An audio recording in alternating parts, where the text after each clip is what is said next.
ಸಮಸ್ಯೆ ಬಗೆಹರಿಸಿ ಇಲ್ಲದಿದ್ದರೆ ವಿಷ ಕೊಡಿ ಎಂದು ಗ್ರಾಮವನ್ನೇ ತೊರೆಯಲು ಮುಂದಾಗಿದ್ದ ಗ್ರಾಮಸ್ಥರಿಗೆ ನಂಜನಗೂಡು ತಹಸೀಲ್ದಾರ್ ಶಿವಕುಮಾರ್ ಕಾಸನೂರು ಅಭಯ ನೀಡಿದ್ದಾರೆ. ಇದು ಸಿ ನ್ಯೂಸ್ ವರದಿಯ ಬಿಗ್ ಇಂಪ್ಯಾಕ್ಟ್ ಆಗಿದೆ.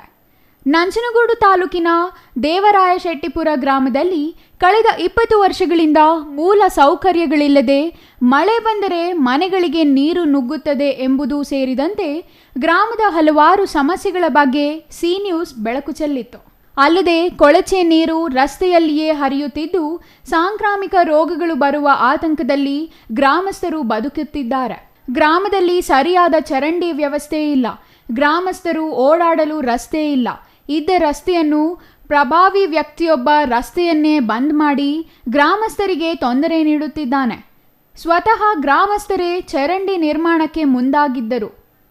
ರಸ್ತೆ ಸಮಸ್ಯೆ ಬಗೆಹರಿಸದೇ ಇದ್ದಲ್ಲಿ ಗ್ರಾಮವನ್ನೇ ತೊರೆದು ಕುಟುಂಬ ಸಮೇತ ತಾಲೂಕು ಕಚೇರಿ ಮುಂದೆ ಉಗ್ರ ಹೋರಾಟ ನಡೆಸುವ ಎಚ್ಚರಿಕೆಯನ್ನು ಗ್ರಾಮಸ್ಥರು ನೀಡಿದ್ದರು.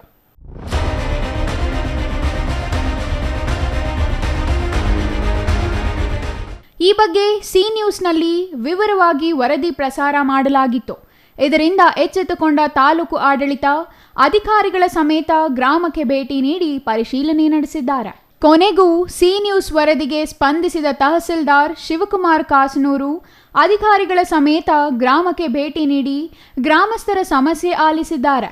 ನಿವಾಸಿಗಳು ಓಡಾಡದಂತೆ ರಸ್ತೆಗೆ ಅಡ್ಡಲಾಗಿ ತಡೆಗೋಡೆ ನಿರ್ಮಿಸಿರುವ ವ್ಯಕ್ತಿಗೆ ಈ ಕೂಡಲೇ ತಾಲೂಕು ಪಂಚಾಯಿತಿಯಿಂದ ಅಧಿಕಾರಿಗಳು ನೋಟಿಸ್ ಜಾರಿ ಮಾಡಬೇಕು. ನಿವಾಸಿಗಳಿಗೆ ಯಾವುದೇ ರೀತಿ ತೊಂದರೆಯಾಗದಂತೆ ಮೂಲ ಸೌಕರ್ಯಗಳನ್ನು ಗ್ರಾಮ ಪಂಚಾಯಿತಿ ಕಲ್ಪಿಸಿಕೊಡಬೇಕು. ಹಂತ ಹಂತವಾಗಿ ನೋಟಿಸ್ ನೀಡಿದ ನಂತರ ತೆರವುಗೊಳಿಸಲಾಗುತ್ತದೆ ಎಂದು ತಹಸೀಲ್ದಾರ್ ಶಿವಕುಮಾರ್ ಕಾಸನೂರು ಗ್ರಾಮಸ್ಥರಿಗೆ ಭರವಸೆ ನೀಡಿದ್ದಾರೆ. Kumar, CTV news, Nanjangud.